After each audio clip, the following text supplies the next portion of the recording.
Very very good morning बच्चों। मेरा नाम है अपर्णा पांडे और मैं डॉक्टर सर्वपल्ली राधाकृष्णन मनपा माध्यमिक हिंदी शाला में पढ़ाती हूँ।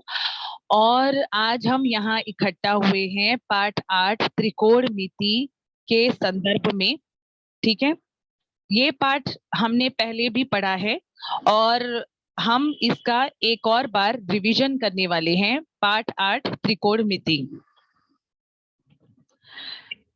सबसे पहले हम शुरुआत करेंगे त्रिकोणमिति के परिचय से कि त्रिकोणमिति क्या होता है। तो आपको इस वक्त स्क्रीन पर दो आकृतियां दिखलाई दे रही हैं। यहाँ पर आपको एक पेड़ दिख रहा है जिसके सामने एक मनुष्य जो है वो खड़ा है। और जब हम आप अपने आप को यहाँ पर कल्पना कर सकते हैं कि यदि आप किसी पेड़ के सामने खड़े हैं तो ऐसे में आपके दिमाग में ये प्रश्न आ सकता है कि इस पेड़ की ऊंचाई कितनी है। ठीक है, उसी तरह से जो दूसरी आकृति आपको दिख रही है, यहाँ पर आपको एक समंदर दिखाई दे रहा है जिसमें कि एक शिप गुजर रही है, जहाज गुजर रही है।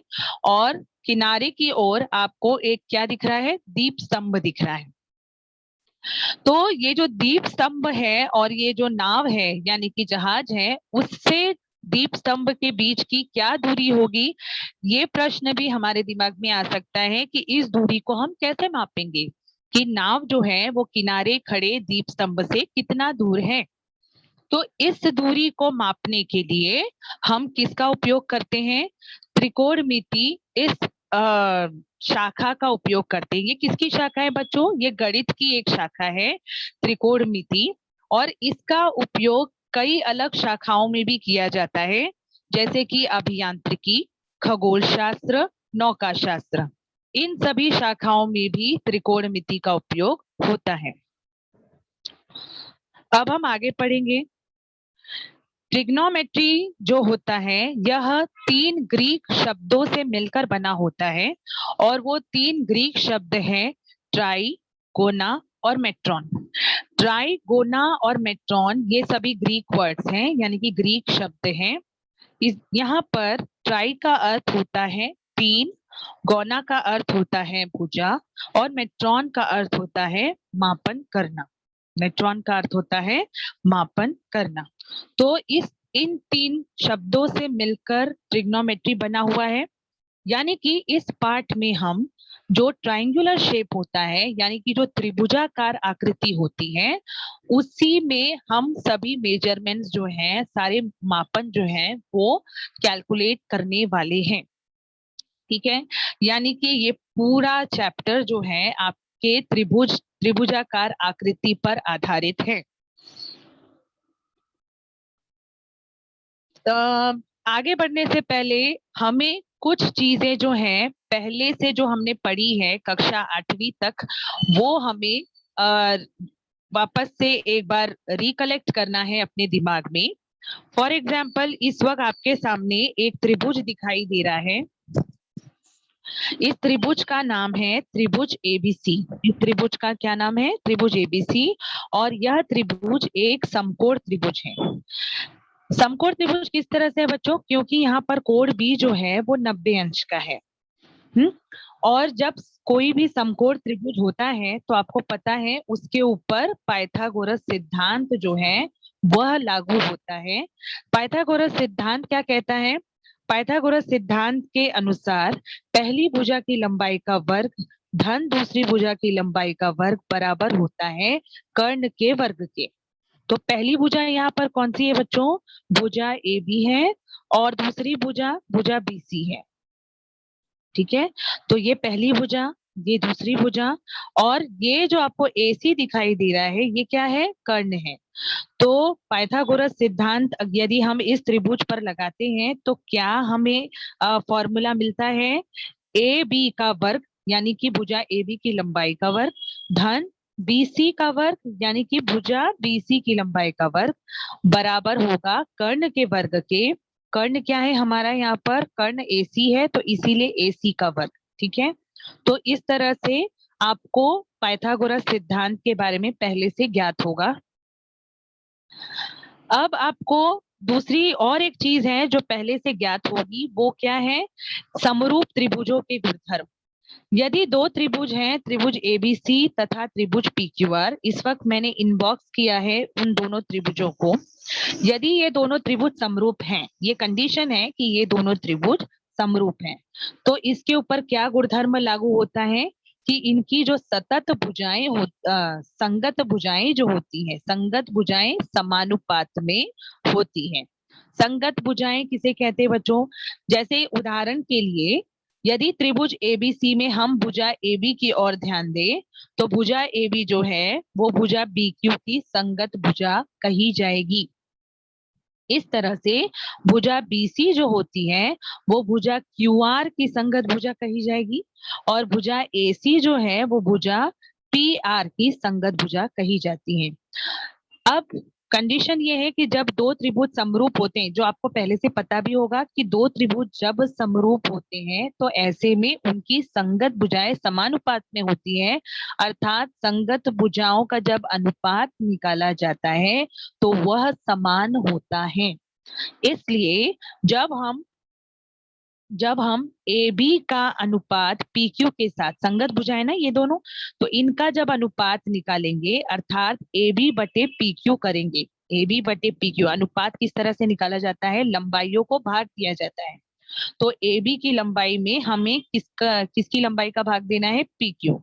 तो इस तरह से ये एक जोड़ी की संगत भुजा जो आपको दिख रही है, इसका अनुपात इस तरह से निकल रहा है।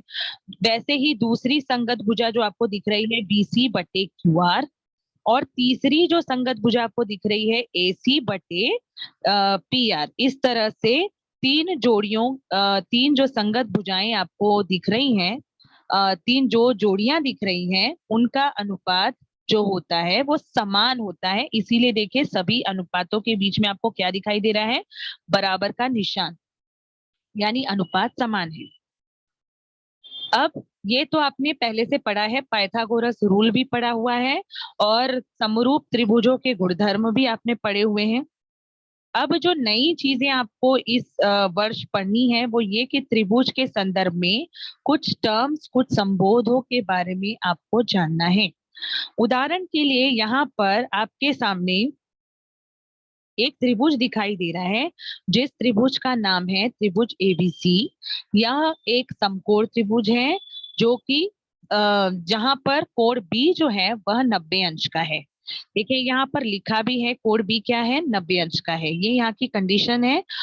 तो ऑब्वियस है जब कोण बी 90 अंश का होगा तो इसका अर्थ है कि कोण ए और कोण सी, इनका माप 90 अंश से कम ही होगा, और यानी कि ये न्यून कोण है। जब किसी कोण का माप 90 अंश से कम होता है अर्थात में न्यून कोण है। तो इस त्रिभुज में दो न्यून कोण हैं, एक कोण ए और एक कोण सी। हम दोनों न्यून कोणों के हिसाब से समझेंगे कि सम्मुख भुजा क्या होती है और संलग्न भुजा क्या होती है। फॉर एग्जाम्पल, यदि हमें कोण ए की तरफ फोकस करना है, कोण ए की सम्मुख भुजा बच्चों क्या होती है? भुजा बीसी होती है। भुजा बीसी जो है वो कोण ए की सम्मुख भुजा है। और वैसे ही जब कोण ए की संलग्न भुजा हमें देखनी है, तो संलग्न मतलब लगकर, किससे? कोण ए से लगकर कौन सी भुजा जा रही है, लेकिन भुजा लेनी है, कर्ण नहीं लेना है। तो कोण ए की जो संलग्न भुजा होती है वो ये वाली भुजा होती है, यानी कि भुजा ए बी। भुजा ए बी ये कोण ए की संलग्न भुजा है। अब हम बात करेंगे दूसरे न्यून कोण की, जिसका नाम है कोण सी। तो कोण सी की सम्मुख भुजा क्या है बच्चों? कोण सी के सामने, सम्मुख यानी सामने की तरफ कौन सी भुजा है? भुजा ए बी। ये वाली जो भुजा है ये कोण सी की सम्मुख भुजा है। अब कोण सी की संलग्न भुजा कौन सी है, यानी कोण सी से लगकर कौन सी भुजा गई है? तो वो गई है भुजा बीसी। भुजा बीसी। तो इस तरह से हमें कोणों, जैसे भी कोण आपको सवाल में दिए जाते हैं, उन कोणों के आधार पर आपको सम्मुख भुजा और संलग्न भुजा, डिपेंड ऑन आपके प्रॉब्लम्स पर, जो प्रॉब्लम्स आपको मिलेंगे इसके इस चैप्टर के अंतर्गत, उसमें सम्मुख भुजा संलग्न भुजा समझनी आनी चाहिए। अब हम आगे देखते हैं। ये जो है ना बच्चों, ये मेन डेरिवेशन है, क्योंकि इस डेरिवेशन से ही वो फॉर्मूलेज मिलेंगे जिन फॉर्मूलेस का आप इस्तेमाल करते हो सवालों को हल करने में, तो त्रिकोणमिति अनुपात, इस हेडिंग का नाम है त्रिकोणमिति अनुपात, जिसके अंतर्गत हम अलग अलग सूत्रों को प्राप्त करेंगे। यहाँ पर हमने वही समरूप त्रिभुजों को ले लिया है, इस बार त्रिभुजों के नाम केवल बदल गए हैं। नाम है पीक्यूबी और एसीबी। ये एक त्रिभुज है जिसका नाम है पीक्यूबी और ये दूसरा त्रिभुज है जिसका नाम है एसीबी। ये दोनों त्रिभुज कैसे हैं? समरूप है। ये आपको पता है समरूप का सिंबल होता है। ये दोनों त्रिभुज समरूप हैं और यहाँ पर कोण बी कैसा कोण है? सामान्य कोण है, कॉमन एंगल है। यानी कि यदि त्रिभुज पीक्यूबी में कोण बी का माप 50 अंश है, यदि यदि कोण बी का माप 50 अंश है, तो यही समान माप एसीबी त्रिभुज में भी होगा। ठीक है, अब हम आगे बढ़ेंगे। समरूप त्रिभुज जब हमारे सामने आते हैं तो समरूप त्रिभुजों का अभी अभी हमने एक गुणधर्म देखा कि संगत भुजाओं का जो अनुपात होता है वो समान होता है, यानी कि संगत भुजाएं समानुपात में होती हैं। तो यहाँ पर संगत भुजाओं की जो जोड़ी है हम निकालेंगे। पी क्यू की संगत भुजा क्या होती है बच्चों? एसी होती है। इसके बाद बी क्यू की संगत भुजा क्या होती है? बीसी होगी। और पीबी की संगत भुजा क्या होगी? एबी होगी। ठीक है, इस तरह से संगत भुजाओं की 3 जोड़ियां जो होती हैं हमारे सामने। अब हम क्या करने वाले हैं? देखो, वही गुणधर्म अप्लाई हो रहा है यहाँ पर। पी क्यू बटे ए सी बराबर बी क्यू बटे बी सी बराबर पीबी बटे ए बी। यहाँ पर संगत भुजाएं, इनका अनुपात लिया गया है और उनको समान दर्शाया गया है क्योंकि ये गुणधर्म होता ही है इनका। अब हम इसी के द्वारा आगे का डेरिवेशन देखेंगे। अब हम इस समीकरण में से 2 पेयर्स निकालने वाले हैं, यानी कि 2 जोड़ी निकालेंगे। ये तीनों अनुपात समान हैं, जिसमें से ये हम 2 अनुपातों की जोड़ियां ये पहले हमने निकाली और इन दोनों अनुपातों की जोड़ियां ये हमने निकाली अलग। तीनों अनुपात समान है, हम 2-2 पेयर में इस तरह से ले रहे हैं। अब हम यहाँ पर एकांतरानुपात गुणधर्म लगाएंगे, क्योंकि आपको पता है जब अनुपात समान होते हैं तो ऐसे में उन पर भिन्न भिन्न गुणधर्म जो होते हैं वो लागू होते हैं। ठीक है, हम आवश्यकता अनुसार वहां पर गुणधर्म लागू कर सकते हैं।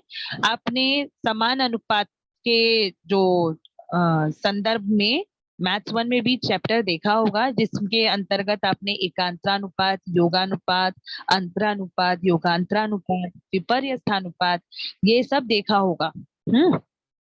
तो इस तरह से यहाँ पर हम एकांतरानुपात गुणधर्म लगा रहे हैं। एकांतरानुपात गुणधर्म जब लागू किया जाता है तो अंशों का जो अनुपात होता है और हरों का अनुपात समान होता है। दोनों भिन्नों के अंशों का अनुपात, अंश मतलब पी क्यू बटे पीबी बराबर होगा एसी बटे एबी। देखिए यहाँ लिखा है पी क्यू बटे पीबी बराबर एसी बटे एबी। और ये किसकी वजह से संभव हो सका है? एकांतरानुपात गुणधर्म के द्वारा संभव हुआ है। वैसे ही अब आप देखिए दूसरा रेशियो ये रहा, इसमें भी हम एकांतरानुपात गुणधर्म लगाएंगे। अंशों का अनुपात बराबर होगा हरों का अनुपात। समझ आया? अंशों का अनुपात बराबर होगा हरों के अनुपात के। तो इस तरह से अंश यहाँ पर क्या है? बी क्यू बटे पीबी बराबर होगा बीसी बटे एबी। तो इस तरह से एकांतरानुपात गुणधर्म यहाँ लागू होता है। अब ये जो हमने गुणधर्म लागू कर ये जो 2 नए समीकरणों को प्राप्त किया है, अब इसकी पोजीशन हम डायग्राम में चेक करने वाले हैं। सारे जो डायग्राम ऊपर की नजर आ रहे हैं ना आपको, इन दोनों त्रिभुजों में हम सभी की पोजीशन चेक करने वाले हैं। कैसे चेक करेंगे? आकृतियां सामने होनी चाहिए। तो ये देखिए, सबसे पहले हम किसकी पोजीशन चेक कर रहे हैं? यहाँ पर पी क्यू बटे पीबी की। इसलिए यहाँ पर देखिए लिखा है पी क्यू बटे पीबी। अब यहाँ पर आप देखेंगे पी क्यू कहाँ पर आपको नजर आ रहा है डायग्राम में? यहाँ नजर आ रहा है। ठीक है, क्योंकि हम कोण बी को सामान्य कोण लेकर हम कोड बी से सारे परसेप्शन देखने वाले हैं, कोड बी के संदर्भ में सारी पोजीशंस चेक करने वाले हैं। कोड बी के लिए पी क्यू क्या है बच्चों? कोड बी के लिए पी क्यू जो है सम्मुख भुजा है, इसलिए पी क्यू के लिए हम यहाँ पर लिखेंगे कोड बी की सम्मुख भुजा, और बटे पी बी लिखा है यहाँ पर, तो पी बी क्या है? इस त्रिभुज का कर्ण है। पीबी क्या है? त्रिभुज के अंदर आपको दिख रहा है कर्ण के स्वरूप में, इसलिए पी क्यू बटे पीबी बराबर होगा कोण बी की सम्मुख भुजा बटे कर्ण। इस तरह से जो दूसरा अनुपात आपको दिख रहा है यानी AC बटे AB, इसकी पोजीशंस हम आकृति में चेक करेंगे। AC क्या है? AC यदि आप कोण B के सामने की भुजा देख रहे हो AC है, तो यानी कि AC बराबर भी क्या है? कोण B की सम्मुख भुजा है। और AB क्या है? AB अगर आप इस त्रिभुज में देखोगे तो आपको क्या दिखाई दे रहा है? कर्ण। तो इसलिए AB क्या है? कर्ण है। जब आप दोनों ही पोजीशंस आप देख रहे हो, दोनों समान है। कोण बी की सम्मुख भुजा बटे कर्ण ये भी है, और कोण बी की सम्मुख भुजा बटे कर्ण ये वाला अनुपात भी है। इसका अर्थ ये हुआ कि पी क्यू बटे पी बी बराबर AC बटे AB बराबर है कोण बी की सम्मुख भुजा बटे कर्ण के। और इस रेशियो को यानी इस अनुपात को हम साइन द्वारा दर्शाते हैं। किसके द्वारा दर्शाते हैं? साइन द्वारा। इसीलिए फॉर्मूला आपका यहाँ पर होता है कि साइन ऑफ एंगल, कोई भी कोण जो ले रहे हैं, यहाँ पर कौन सा कोण है? कोण बी है। यहाँ पर जो कोण आपको दिख रहा है कोण बी दिख रहा है, इसलिए फॉर्मूला यहाँ बन रहा है साइन बी बराबर कोण बी की सम्मुख भुजा बटे कर्ण। क्या फॉर्मूला आपको नजर आ रहा है यहाँ पर? साइन बी बराबर कोण बी की सम्मुख भुजा बटे कर्ण। अब इसके बाद ये जो समीकरण हमें यहाँ पर प्राप्त हुआ है, इसको देखिए क्रमांक 1 दिया गया है, क्योंकि इसका उपयोग आगे tan का फॉर्मूला निकालने के लिए यूज होने वाला है, इसीलिए हमने इस समीकरण का क्रमांक 1 दे दिया है। अब देखिए दूसरा रेशियो मतलब कौन सा? ये वाला, ये देखो यहाँ वाला, ये हम अब इसकी पोजीशन डायग्राम के थ्रू चेक करेंगे। सबसे पहला रेशियो आपको कौन सा दिख रहा है? यहाँ पर बी क्यू बटे पीबी दिख रहा है, तो बी क्यू बटे पीबी। अब देखिए कहाँ पर है बी क्यू?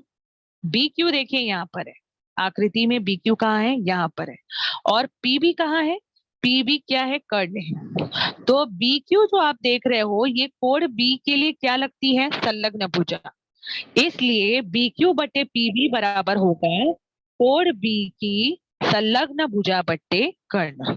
बी क्यू बराबर है कोण बी की संलग्न भुजा, और पीबी क्या है? कर्ण है। ऐसे ही अब हम दूसरा रेशियो देखेंगे यानी कि BC बटे AB के। तो BC बटे AB अगर आप आकृति में देखो, BC कहाँ है? BC कोण B की संलग्न भुजा है, और AB क्या है? AB कर्ण है। तो इसलिए BC बटे AB के लिए भी क्या फॉर्मूला यहाँ पर बन रहा है? कोण B की संलग्न भुजा बटे कर्ण, यह बन रहा है। क्योंकि दोनों ही अनुपात आप देख रहे हो कि आपको समान रूप से प्राप्त हुए हैं। दोनों ही अनुपातों में ऊपर का जो मेजरमेंट है वो कोण बी की संलग्न भुजा है, और नीचे कर्ण है। इसी तरह से इस अनुपात में भी देखा हमने, इसलिए ये जो दोनों अनुपात वैसे ही पहले से समान थे, और उनके गुणधर्म अनुसार भी वो समान हो गए हैं। यानी ऊपर की जो भुजा है वो कोण बी की संलग्न भुजा है, और नीचे जो भुजा है अनुपात में वो क्या है? कर्ण है। और इस अनुपात को हम किसका नाम देते हैं? कॉस का नाम देते हैं। कॉस। कॉस के लिए फॉर्मूला बच्चों बनता है, यदि कॉस ऑफ एनी एंगल आप निकाल रहे हो, जैसे कि यहाँ पर एंगल कौन सा है? कोण कौन सा है? यहाँ पर बी है, तो इसका नाम पड़ेगा कॉस बी। कॉस बी बराबर होगा कोण बी की संलग्न भुजा बट्टे कर्ण। कॉस बी बराबर क्या होगा? कोण बी की संलग्न भुजा बट्टे कर्ण। यदि यह सारा कार्य हमने किसी और कोण के संदर्भ में किया होता, मान लीजिए यहाँ पर कोण का नाम कोण ए होता या कोण सी होता, तो उसके अकॉर्डिंग नाम भी बदल जाता। कॉस का कॉस ए या कॉस सी इस तरह से हो जाता। तो इस वक्त हमें दूसरा फॉर्मूला मिल चुका है, cos b बराबर कोण b की संलग्न भुजा बट्टे कर्ण। और पहला फॉर्मूला क्या मिला था बच्चों? पहला फॉर्मूला जो हमें मिला था वो ये वाला फॉर्मूला मिला था साइन का, साइन b बराबर कोण b की सम्मुख भुजा बट्टे कर्ण। अब आगे अब आपको क्या देखना है, इसको आपने समीकरण 1 दिया और अभी जो हमें ये प्राप्त हुआ ना, इसका क्रमांक क्या है? समीकरण 2। समीकरण 2। अब समीकरण 1 को समीकरण 2 से भाग देना है। समीकरण 1 को समीकरण 2 से भाग देना है। जब हम इन दोनों समीकरणों को बच्चों भाग देंगे तो क्या होगा? इन दोनों समीकरणों को जब हम भाग देंगे तो हमें ये समीकरण प्राप्त होगा। क्या? पी क्यू बटे बी क्यू बराबर ए सी बटे बी सी बराबर कोण बी की सम्मुख भुजा बटे कोण बी की संलग्न भुजा। ये रेशियो यानी कि ये अनुपात हमें प्राप्त होगा। ठीक है। और ये जो आपको इस वक्त नया फॉर्मूला नजर आ रहा है, कोण बी की सम्मुख भुजा बट्टे कोण बी की संलग्न भुजा, इसे हम tan द्वारा दर्शाते हैं। किसके द्वारा दर्शाते हैं? tan के द्वारा दर्शाते हैं। और क्योंकि ये कोण बी के संदर्भ में बात हो रही है, यहाँ पर सारा मेजरमेंट कोण बी के अकॉर्डिंग हो रहा है, इसीलिए यहाँ पर tan बी लिखा है। ठीक है। अगर कोण का नाम अलग है तो tan के आगे उस कोण का नाम लगेगा। इसी चीज को यहाँ पर भली भांति समझाया गया है। कभी कभी जब आप प्रश्न हल करोगे तो आपको आकृतियों में न्यून कोणों के माप जो है वो कुछ इस तरह से दिखलाई पड़ सकते हैं, थीटा, अल्फा, बीटा। जैसे अभी हमने देखा कोण ए था, कोण बी था, कोण सी था, लेकिन आपको सवालों में थीटा, अल्फा, बीटा ऐसे ग्रीक अक्षर भी दिखलाई पड़ेंगे। जी हाँ, ये सब क्या है? ग्रीक अक्षर है। तो यदि मान लीजिए न्यून कोण का नाम क्या दे दिया गया है? थीटा, तो उसके according sine theta, cos theta, tan theta in terms का उपयोग किया जाएगा। समझ आया आपको? इसके अकॉर्डिंग में इन तीनों टर्म्स का उपयोग किया जाएगा। जैसे ही आप समझ सकते हो, यदि न्यून कोण का नाम अल्फा दे दिया गया हो तो ऐसे में जो कोण बनेंगे वो sine alpha, cos alpha, tan alpha इस तरह से बनेंगे। अब बात करेंगे अगर बीटा की, तो इसके अकॉर्डिंग क्या नाम पड़ेंगे? Sign beta, cos beta, tan beta. समझ आ रहा है? तो इस तरह से जैसा कोण आपके सामने आएगा, आपको उसके अकॉर्डिंग सम्मुख भुजा देखनी होगी, उसके अकॉर्डिंग संलग्न भुजा देखनी होगी और उसी के अकॉर्डिंग आपको नाम बनाना होगा। साइन, वो साइन के आगे उस कोण का नाम, कॉस के आगे उस कोण का नाम और टेन के आगे उस कोण का नाम, इस तरह से लिखना होगा। तो बच्चों, आज हमने 3 सूत्रों को प्राप्त किया। ठीक है। जो कि ये शुरुआती 3 सूत्र हैं जिनका उपयोग आप आगे सवालों में करते हैं या करेंगे। साइन अनुपात बराबर क्या मिला हमें? कोण की सम्मुख भुजा बटे कर्ण, ये मिला हमें साइन अनुपात। तो आप इसके अकॉर्डिंग आगे कोई भी जो एंगल होगा, यानी कोण ए, कोण बी, कोण सी, वहां पर लगेगा। तो साइन अनुपात बराबर होता है कोण की सम्मुख भुजा बट्टे कर्ण। कॉस अनुपात बराबर होता है कोण की संलग्न भुजा बट्टे कर्ण। और टैन अनुपात बराबर होता है कोण की सम्मुख भुजा बट्टे कोण की संलग्न भुजा। तो इस तरह से ये जो है वो 3 सूत्र हैं जो कि आपको सवाल हल करने में मदद करेंगे। थोड़ा सा एक बार हम क्विक रिवाइज लेते हैं। त्रिकोणमिति क्या है? त्रिकोणमिति जो है, इस वक्त आपके सामने जो आकृतियां दिखाई दे रही हैं, ऐसे लाइफ में कोई जरूरी नहीं है कि यही 2 उदाहरण है।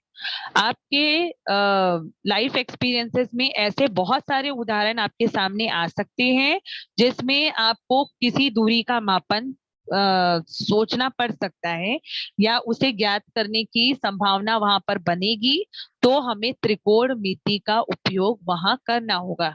ये केवल उदाहरण है।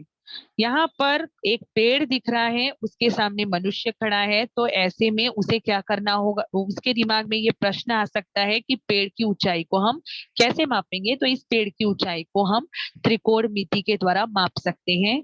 जैसे ही जहाज से दीप स्तंभ के बीच की दूरी को भी हम त्रिकोणमिति के द्वारा माप सकते हैं। ट्रिग्नोमेट्री जो है ये 3 ग्रीक वर्ड से मिलकर बनता है, ट्राई, गुना और मेट्रॉन, जिसका अर्थ हिंदी में होता है 3 भुजाओं का मापन करना।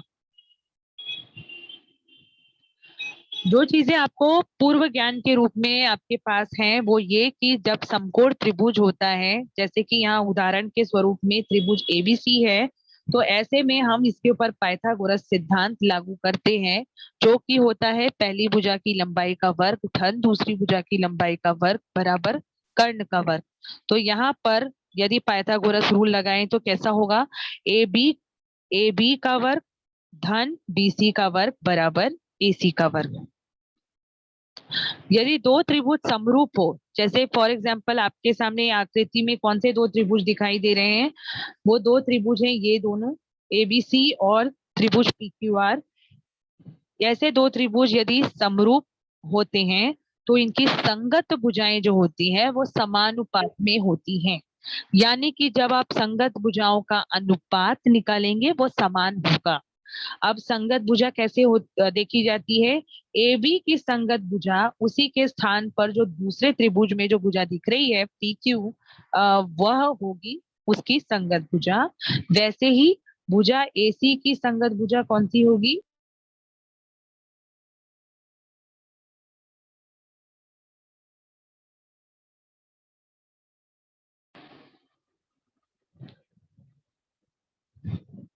पर बराबर होगा एसी बटे पी आर के।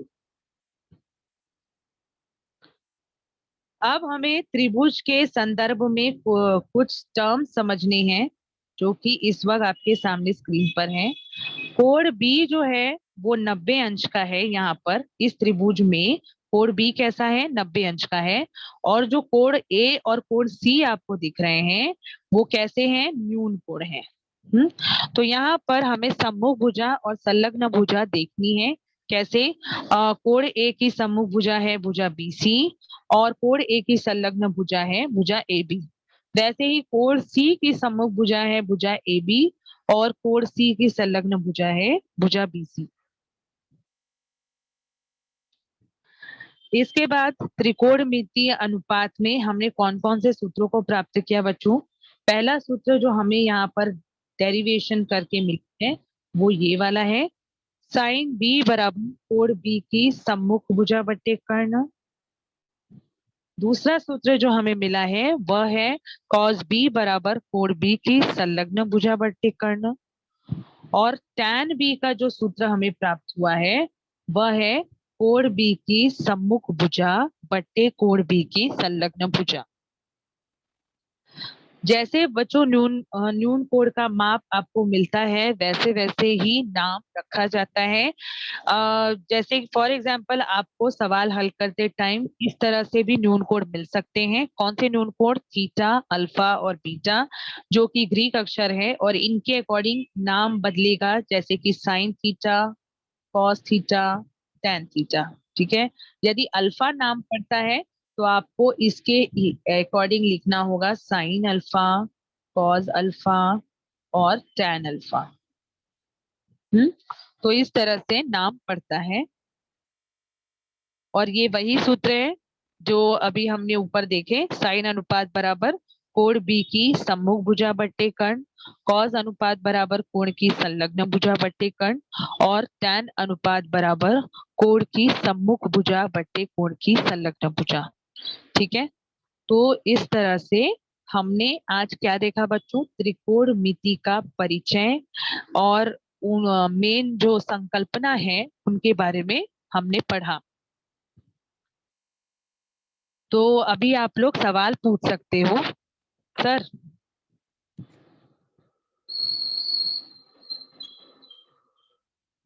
हेलो।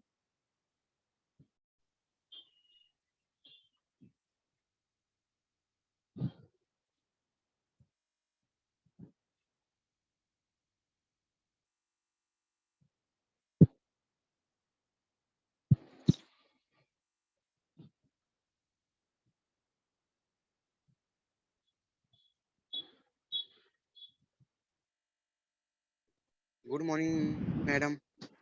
हाँ हाँ बोलिए। साइन अनुपात बराबर कितना होता है? हाँ, साइन अनुपात।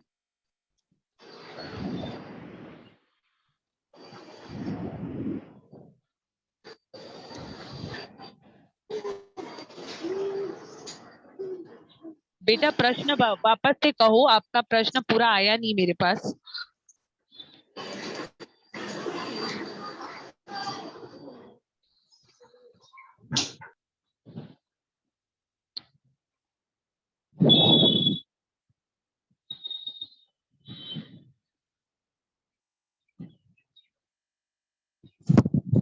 Good morning teacher. हाँ बोलो बेटा। टीचर अभी आपने बताया कि हमको थीटा अल्फा और बीटा साइन के साथ हमको यूज करना होगा, तो टीचर उसके लिए भी त्रिकोण हमको लगेगा? हाँ, ये जो पूरा चैप्टर का नाम ही त्रिकोणमिति है ना, ये बिना त्रिकोण के ये चैप्टर है ही नहीं, एग्जिस्ट ही नहीं करेगा। त्रिकोण तो यहाँ आपको मिलेगा ही, हर सवाल में मिलेगा, और उसके अकॉर्डिंग आपको सवालों को हल करना होगा। समझ रहे हैं? Okay teacher. हम्म।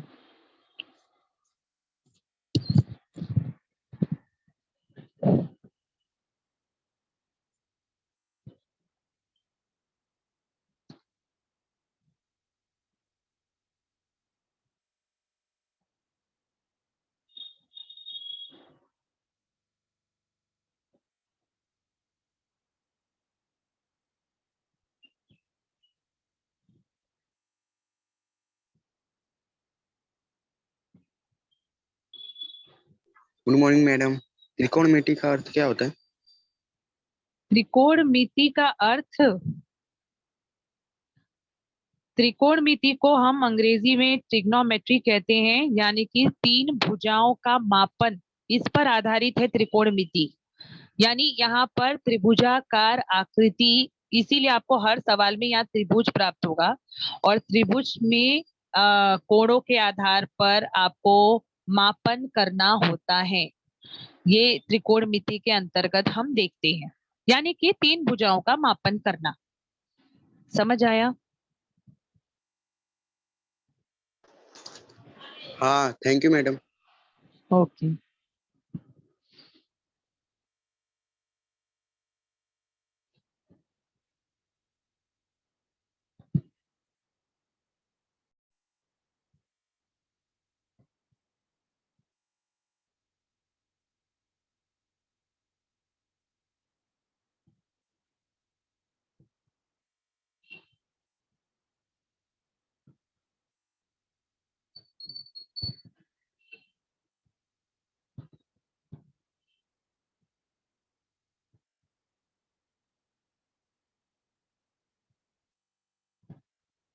हम्म। तो बच्चों, आज हमने त्रिकोणमिति की जो मूल संकल्पना है, यानी कि त्रिकोणमिति का परिचय, इस बारे में आज हमने पढ़ा और कुछ सूत्रों को प्राप्त भी किया। इसके अलावा और भी सूत्र होते हैं जिनके बारे में आप आगे पढ़ेंगे, और उसके आधार पर आप प्रश्नों को आपको हल करना होगा। ठीक है? तो इसी के साथ आप अगले लेक्चर में भी बने रहिएगा टीचरों के साथ। मैं यहाँ पर विदा लेती हूँ। नमस्कार।